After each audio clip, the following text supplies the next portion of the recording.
Good evening, I'm Deon Guillory, and thank you for joining us for the BRAC 2020 Mayoral Forum pre-show. We are here in the brand new River Center Library in downtown Baton Rouge, and if you haven't been here yet, you should come here. It's beautiful. It just opened in June, and this forum will be the first big event to happen in this brand new library, and we are excited to be here for it. This pre-show, we're going to give you a glimpse, a sneak peek of what you can expect in the next 30 minutes coming for the forum itself. And we are going to find out what the candidates who are vying for the position of Mayor President of East Baton Rouge Parish, their stance on the issues from transportation to crime and everything in between, including the COVID-19 pandemic. We are going to feature 6 of the 7 mayoral candidates: Sharon Weston Broome, Steve Carter, Matt Watson, C. Denise Marcel, Jordan Piazza, and E. Eric Gayrard. This forum is hosted by BRAC. We, of course, will talk to 2 members of the Baton Rouge Area Chamber and try to get a little insight into what BRAC does for our community and why we have 6 candidates for this forum. But this forum is going to include some very important questions because the next 4 years can mean a lot for our city parish. And one of the people who is going to ask some of those questions is my colleague, weekend anchor and political reporter Harrison Golden. Harrison, we are in store for a lot this evening. Yeah, Dan, a lot in store. We have, of course, the full hour on Local 33, Fox 44, and on brproud.com, the digital properties thereof, our network, if you will. Yeah, so a lot in store. You can listen on the radio on as well, but that's for an hour. And then we have our special digital component of it with a few more questions along the way. So right, and that's when we'll be able to learn a little more about the personalities of the candidates. Yep. Just a little preview for you there. But Harrison, what can people, because we found out that a large percentage of undecided voters don't know which way they want to go. What can these people expect tonight? Yeah, certainly. I mean, the fact that we have 6 candidates, I think, really speaks to the breadth of, again, learning about not just the personalities, but the backgrounds, because that's such an important part of seeing. We have former state legislators, current state legislators, council members, you name it, business people, of course. So there's really a great breadth of backgrounds that we're seeing among the candidates, and I think it'll reflect pretty well in the answers we get tonight, too. And speaking of backgrounds, behind us here is where the forum is going to happen. And for anyone who's watching this, a lot of times these things just seem like they happen overnight. But Harrison, you know this, these things take time to put together. Yeah, we've been spending pretty much all day, at least all day, you could say days beforehand as well, just kind of crafting and fine-tuning the questions, not only the questions themselves, but the order in which we're asking these questions and the order in which we're asking them, one by one, with 6. So you really have to have a lot of preparation in there, but, we're in many ways, I think, with preparation, it kind of helps us the final product be a little bit smoother so that we can give viewers a more high-quality experience. Well, we have a better sense of how to handle it. Right, and Harrison will be asking the questions during the forum with Fred Childers, who is the host of This Week in Louisiana Politics. And Harrison, with the questions, of course, you've already gotten a peek at them. What topics can people who watch, can they expect to hear? Certainly, so economic development, of course, was going to be a question anyway, safe to say. And I think, the fact that we have such a partner in the Baton Rouge Area Chamber, again, gives us a good partner, helped us build a dialogue of what questions are the priorities. So we have, economic development amid the COVID-19 pandemic. Transportation matters as well. I think it really, again, these are the problems or challenges, I think is probably the better word here, that we've been talking about for the past 4 years. So we'll have kind of those in play as well. And for anyone, because the key word here is that this is a forum. Right, not a debate. Right, Very exactly. important. And so explain to people at home, and of course when it starts, you guys will explain to the candidates how it's going to work, but explain to people who are going to watch this how it's going to work. Yeah, so it'll be, we've already predetermined the order in which each candidate will be speaking, how long each will be speaking. Sometimes with a debate, what happens is, when a candidate, say, mentions somebody by name, that adds on an extra 15 or 20 seconds. It just kind of depends on what you're working with. But this very much is more of a one-on-one experience between the candidates and really whoever the viewer is at home, whatever format they're watching. It'll be, I think, more of a dialogue between the two of them versus, one candidate versus the other. We're not going to be seeing any of that tonight. Right, and we are very excited about this whole process because, like we just mentioned, it takes some time. We had our crews out here for several days, kind of getting a lay of the land, and also, the lighting, the audio. So it's a lot that goes into this. Anything in particular that you're expecting tonight? Well, I mean, again, the fact that we have 6 candidates, I think we will definitely see some fireworks, I would imagine. We're going to try to contain it too, but I think inevitably when you have that many candidates in one platform trying to get the same viewer's attention at a time, you're going to have some of that. But again, this will be a strict by the book rules forum, and it's also just worth note here to cap the first televised forum among the mayoral candidates this election season. So definitely something worth note. But of course, if you're not in front of your TV, there are obviously the digital ways to watch too. Right, definitely. And something else, you talked about controlling everything. There's a trusty bell, I heard, in rehearsals that's standing by to be used. It's the most important job of the night. Yep. That bell. And we have the cue cards and everything. We have like big 30, 15, so the candidates will know. And give them credit.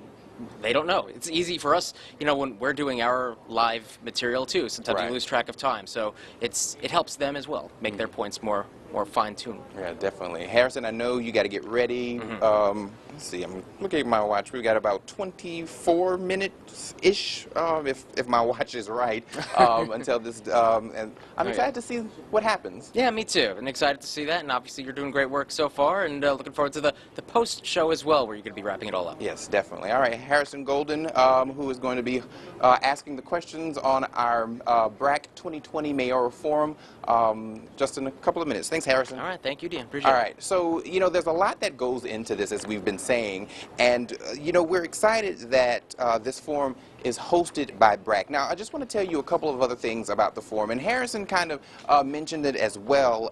This is going to be on television from 7 p.m. until 8 p.m. So if you want to turn on your TV and watch this and get informed about the candidates running for East Baton Rouge Mayor President, that's one way to do it. And the forum will finish here on brproud.com, on Facebook, and also on the radio. So if you have to run to the grocery store and you want to listen to it, you can turn your radio to Talk 107.3. Now, all of this is happening as this is the last day to register to vote online here in Louisiana. So if you haven't done that and you forgot that the deadline was today, you still have that time until midnight to do that. So go ahead, if you haven't done so, go ahead and register to vote online. And all of this is also happening just a couple of days before early voting starts. Early voting starts on Friday. And then another keynote here in the election season, we're 3 weeks away from Election Day, exactly 3 weeks from today. All right, so I mentioned that BRAC is our partner here, and they are hosting this incredible forum that we're excited to be a part of. And I want to bring in Flynn Foster, who's the board chair of BRAC, Baton Rouge Area Chamber. Flynn, good evening to you. Good evening to you. Thank you for having me today. I just want to say that suit, that jacket is very sharp. So thank you. I think my mother bought me the jacket. She's got great taste. All right, first question for you, and we hear about BRAC. BRAC is used quite a bit in conversation. For the people who are watching this who don't know, what is BRAC?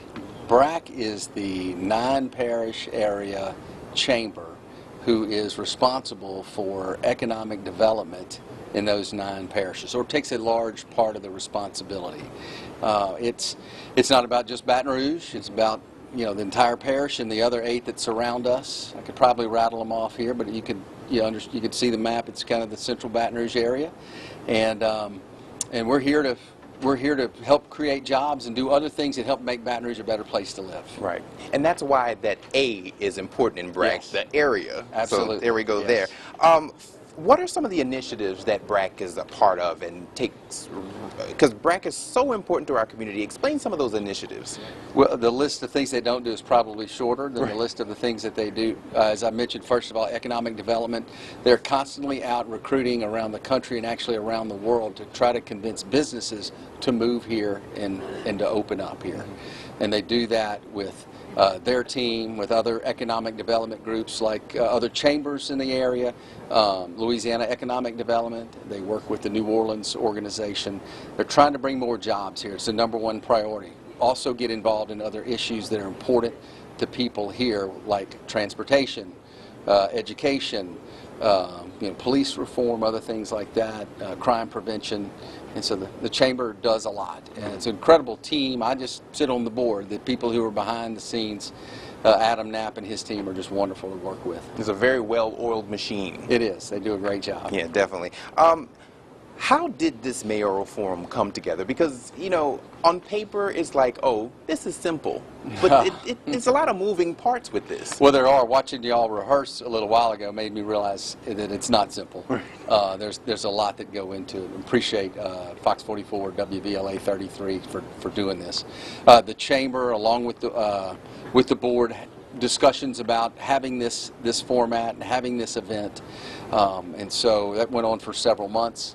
And knew it was important to be a part of it. We feel like having jobs in this community are key to this community's survival. And whoever the next mayor is, whether it's Sharon Weston Broom or somebody new, continuing to drive businesses to get them to come to Baton Rouge is important. So a lot of that went on. A poll was done. I know you're going to talk about that in a little while, and to see who was in the lead and who's got a potential to win. And so, early voting, as you mentioned, is coming up very soon. It's important for people to get out and vote. It's cliche, your vote counts and all that, but it's true. If you don't vote, you've lost a great opportunity. Right, and so many people have fought for us to have our right to vote, definitely. One thing I wanted to, you mentioned some of the important things in our community, economic development and things like that. But with this pandemic, it's just been so difficult. It has been. I'm a business owner, and yes, it has been difficult. And how is Baton Rouge going to come out of this? And we're not even out of it. We're not. I'm not even sure how close we are. I mean, we don't, no vaccine yet or anything like that. But how do we respond to COVID-19? How do we keep businesses going and moving forward? How do we continue to communicate with those who might want to come here? We need to get a bridge built in this area. There's all kinds of things that have to continue to be talked about and discussed. BRAC's a leader doing that, and hopefully the next mayor will be able to help with that. Yes, sir. We will definitely see what the next chapter is. Flynn Foster, Board Chair of BRAC, thank you so much for taking the time, and I'm excited to see what's coming. Yeah, me too. Thank you very much. Thank you all for doing this. Appreciate it. Thank you. And so we talked about the pandemic, and so that is, of course, front of mind for so many of us. And for any of our viewers, regular viewers, you're probably used to seeing me in a mask. Well, I'm not wearing one, obviously, right now. And one of the reasons why is because we have some very important safety precautions that we've taken here. Everyone has had their temperatures taken. They've also been asked questions to make sure that we are all safe in this pandemic, this environment that we're in. And so we just want to make sure that we pass that on to you so you can understand. And you might be asking, why are some people not wearing masks? So I just wanted to pass that on to you so you guys can understand that. All right, so we're going to keep this pre-show going. Once again, I just want to explain that we are here at the River Center Library in downtown Baton Rouge.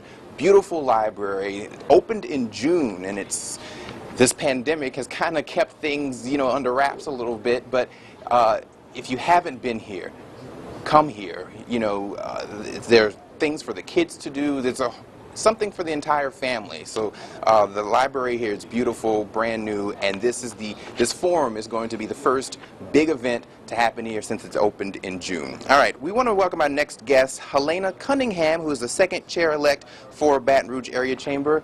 Good evening to you. Good evening. So let's start with this, because Election Day is 3 weeks away from today, which 2020, I still think it's March because, everything just runs together. What is BRAC hoping that our viewers will gain from tonight's forum? So we're hoping tonight will give our viewers the opportunity to hear various perspectives. We thought it was a great idea to do a forum just for that main reason. There's so much going on right now in our city. It's very important to know the next leader and how the next leader will deal with the pandemic, for instance, how the next leader will deal with economic development, how the next leader will deal with running the city parish with all of the other items such as the pandemic that they are dealing with as well. So it's a good opportunity to build informed viewers and informed voters, and we hope that during this process we will be able to get messages out that will resonate with certain people and get them interested in voting. Yeah, definitely, especially 3 weeks out, and this is the first televised forum with the candidates for mayor president of East Baton Rouge Parish. Recently the criteria for the forum did change. Initially it was for the 4 candidates. It expanded to 6. What was the determining factor with that? Well, we just reevaluated. We had a great process in place originally, so I would definitely completely stand behind and support our process. And we did reevaluate the criteria. Initially, we were looking at everyone that was polling at least 5% or better. We also realized, as a result of our poll numbers, that there was a large number of undecided voters. So with that in mind, we thought it may be more appealing and more interesting for the public to have anybody that polled at least 1% participate in the forum. So as a result, we ended up expanding from 4 to 6. Right. And you mentioned the undecided voters, and when I saw that number, I guess in my mind I was slightly surprised that that number was so large. But this forum is an opportunity for those undecided voters to really understand who the people are who are running for mayor president. Absolutely, and hopefully the undecided voters will use their privilege of voting, and as far as I'm concerned, there's civic obligation to vote, and they'll be able to get out of this forum tonight maybe answers that they've been waiting for. Maybe they'll hear a perspective that support something that they're most interested in. So hopefully by the time this forum is over, those undecided votes will have a position and have a player or person that they would like to stand behind and support. Yeah, definitely. And of course, if they decide to vote early, they can start that on Friday. So it's a lot to learn tonight for those people who are undecided. Perfect timing. Yeah, definitely. What should the next 4 years look like to help our local economy as we continue to deal with this pandemic? Because we don't know how long this is going to last. Yeah, and it's so hard to project and predict the future, but I tell you, certain things that we're hoping that the next mayor president will focus on would be, first of all, a successful resolution to this pandemic that's impacting us today. We certainly want to make sure there's a focus on economic development. We want to make sure that there's a focus on police reform. There's a focus on crime in our area. There's a focus on disenfranchised areas in our city like North Baton Rouge. We're hoping that there's going to be a focus on transportation so we're not stuck in traffic. And we know that's an issue. So those are things that we find that are very important to the board and to the members of the chamber, and we're hoping that's also important to our next mayor president. But one of the main things I tell you that we hope to be able to get out of the next mayor president for the next 4 years, and it's just not the mayor president, but the mayor president and the council. Yes, because they have to work together. We're hoping that they can work together in a collaborative manner, in a respectful manner, in a bipartisan manner, in a compromising manner, and make decisions that's in the best interest of the people in the city parish. Definitely, and we'll just see what we hear from the candidates tonight, especially with this forum, the first televised forum for the candidates for mayor president of East Baton Rouge Parish. Helena Cunningham, thank you so much for taking the time, and I guess I can just say enjoy the show. Thank you so much for doing this. Appreciate it. Thank you. All right, so, this forum, It's very exciting. I'm a political junkie, so I'm excited about this. And you know, once again, we just want to let you know that this is our BRAC 2020 Mayoral Forum pre-show. The show itself, the forum itself, starts at the top of the hour at 7 o'clock, and the way the candidates came to be a part of this had to do with polling, and we'll get into those polling numbers in just a second with the guy that I like to call the numbers man, Mr. John Couvion with JMC Analytics. John, thank you for being here this evening. Thanks for having me on tonight.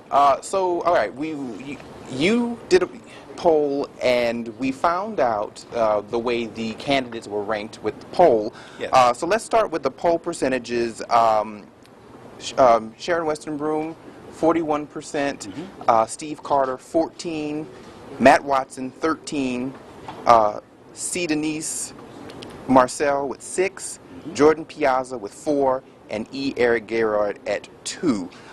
Tell us what these numbers mean. So what these numbers represent is this. This was a random survey conducted of those in East Baton Rouge Parish who have some degree of likelihood to be a voter, or they're new voters in town. So basically, this would be what would be called a likely voter survey. And so one of the questions that was asked was, if the election for East Baton Rouge Parish Mayor-President were held today, which candidate would you support? And of course, we list the name and the party affiliation of the candidate in the same order that they appear on the ballot when you either go early vote or mail vote or vote in November. And with the polls itself, you know, we have the candidates and everything, and the people who were polled, and of course we break it down a little bit. Yes. Male to female, and I guess this is not surprising, but more women here, 56% to men, 44%. Break that down. So basically what that means is that in almost every jurisdiction I've seen, you do have slightly more women than you do have men. And so what's important when you want a poll to be accurate is that that poll be representative of the population as a whole, which in this case is those in East Baton Rouge Parish who plan to vote in November. And so part of making that poll accurate is making sure that the male to female ratio represents the population as a whole, as you see from the numbers. Something else here, and I guess you do these polls all the time, and I wouldn't have thought about this, but you've got to look at the comparison of landlines versus cell phones. Landlines 54% and cell phones 46%. Right, and so what's happening there is that in the old days, virtually everybody had a landline, and what's happened in recent years is that not only has cell phone usage become more commonplace, but there's been a steady erosion, I would say an acceleration away from people having landlines. And so if you want to have an accurate survey, you do have to be able to pick up those who have a cell phone. And so that was the point of looking at the landline versus the cell phone people, because those two different populations do have somewhat different political personalities, and again that goes into making sure that the poll accurately represents the population. Would you say that more people on the landline side would be older voters? Yes. Yeah, it's a question of degrees. In other words, those with landlines tend to be, and the operant word here is tend to be. In other words, it's not a 100 to 0 type of thing. But people with landlines are more likely to be older and or more politically conservative. And in a parish like East Baton Rouge, which is politically marginal and arguably a little bit on the Democratic side, you don't want to oversample landlines, nor do you want to oversample cell phones. You want to get the balance just right so that the poll represents the population of East Baton Rouge Parish voters. Our time is coming down a little bit. This went by really fast. But the total poll count was 898, yes. And you had 6 poll questions. Can you just quickly run through some of the questions that were asked? Right, so what we were interested in asking is we wanted to see basically what people thought of the mayor's race. So 2 of those questions were devoted to asking how they intended to vote if the mayoral election were held today, and if they were undecided, we wanted to see who they were leaning towards, because that oftentimes is an indicator of how people ultimately plan to vote.